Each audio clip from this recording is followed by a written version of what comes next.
दोस्तों, दिनाक्षी short hand में आपका स्वागत है। अगर आप चैनल पर नए हैं तो चैनल को सब्सक्राइब करें और बेल आइकन जरूर दबाएं। इस डिक्टेशन की एडवांस आउटलाइंस और वाक्यांश आप हमारे पेड बैच से प्राप्त कर सकते हैं। हमारे पेड बैच में आपको प्रतिदिन सभी डिक्टेशंस की एडवांस आउटलाइंस और वाक्यांश दिए जाते हैं और कुछ ऐसी डिक्टेशंस जो केवल पेड मेंबर्स को ही प्राप्त होती हैं। हमारे पेड बैच को ज्वाइन करने के लिए और बैच के बारे में संपूर्ण जानकारी प्राप्त करने के लिए आप डिस्क्रिप्शन बॉक्स में दिए गए मोबाइल नंबर पर व्हाट्सएप कर सकते हैं। इस डिक्टेशन की डेमो आउटलाइंस आप हमारे टेलीग्राम ग्रुप से प्राप्त कर सकते हैं। तो चलिए डिक्टेशन को स्टार्ट करते हैं। डिक्टेशन 5 सेकंड बाद स्टार्ट होगी। Ready, start. उम्मीद के मुताबिक G20 के शिखर सम्मेलन में जिन बातों पर सहमति बनी है उन्हें विश्व को बेहतर बनाने के प्रयासों का एक अहम हिस्सा कहा जा सकता है। इस ऐतिहासिक आयोजन के दौरान G20 के मूल मकसद और इस समूह के सदस्य देशों के बीच अनेक मुद्दों पर बनी सहमति एक बड़ी उपलब्धि है। इसमें भारत की भूमिका जिस रूप में सामने आई है उसे दुनिया भर में इसकी मजबूत उभरती छवि के तौर पर भी देखा जा सकता है। यह भारत के प्रधानमंत्री और अमेरिकी राष्ट्रपति के बीच हुई बातचीत में कई मुद्दों पर साथ देने के मामले में भी सामने आया। खासकर नई दिल्ली घोषणा पत्र पर सभी सदस्य देशों के बीच बनी सहमति में एक नई विश्व दृष्टि की झलक मिलती है। खुद प्रधानमंत्री ने इस घोषणा पत्र के बारे में जानकारी देते हुए कहा कि इसके साथ ही एक इतिहास रचा गया है। हम सर्वसम्मति और मनोभाव के साथ एकजुट होकर बेहतर, अधिक समृद्ध और समन्वित भविष्य के लिए सहयोग के साथ काम करने का संकल्प लेते हैं। निश्चित रूप से इस शिखर सम्मेलन में सद्भावना और औपचारिक प्रक्रियाओं के बीच यह एक महत्वपूर्ण घटनाक्रम है।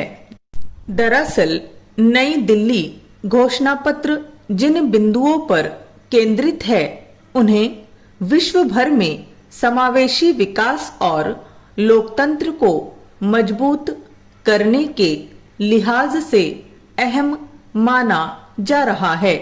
इसके मुख्य केंद्रीय मुद्दों में मजबूत, दीर्घकालिक, संतुलित और समावेशी विकास के साथ साथ सतत विकास लक्ष्यों पर आगे बढ़ने में तेजी, दीर्घकालिक भविष्य के लिए हरित विकास समझौता, 21वीं सदी के लिए बहुपक्षीय संस्थाओं और बहुपक्षवाद को पुनर्जीवित करना आदि शामिल है।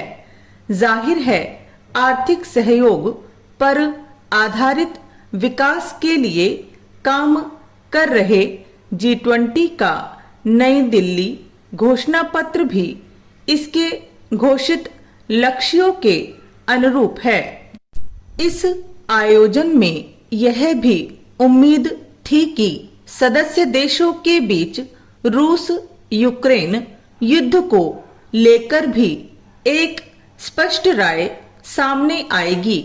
इस मसले पर समूह के बाली में हुए पिछले शिखर सम्मेलन के रुख को ही दोहराया गया कि सभी देशों को किसी भी अन्य देश की क्षेत्रीय अखंडता और संप्रभुता या राजनीतिक स्वतंत्रता के खिलाफ क्षेत्रीय अधिग्रहण की धमकी या बल के उपयोग से बचना चाहिए। साथ ही परमाणु हथियारों का उपयोग या इसकी धमकी अस्वीकार्य है।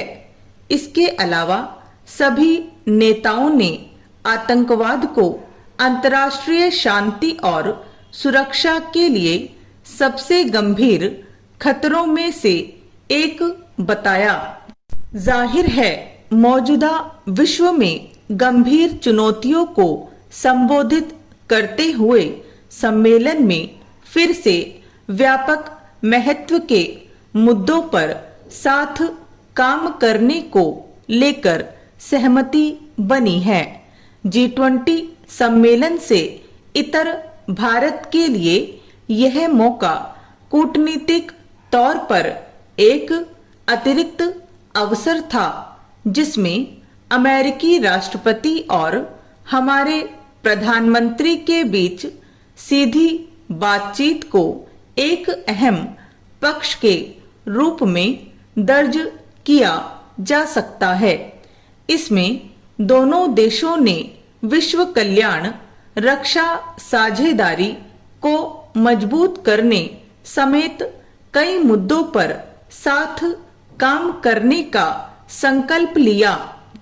अमेरिका के अलावा भारत ने कई अन्य देशों के साथ भी द्विपक्षीय वार्ता की, जिसमें आने वाले समय में दुनिया भर में आर्थिक, स्वास्थ्य, सामरिक और अन्य क्षेत्रों में उभर रही चुनौतियों का सामना करने के लिए नए आधुनिक तकनीकी संसाधनों से लेकर कूटनीतिक स्तर पर नई रूपरेखा के लिए सहमति बनी।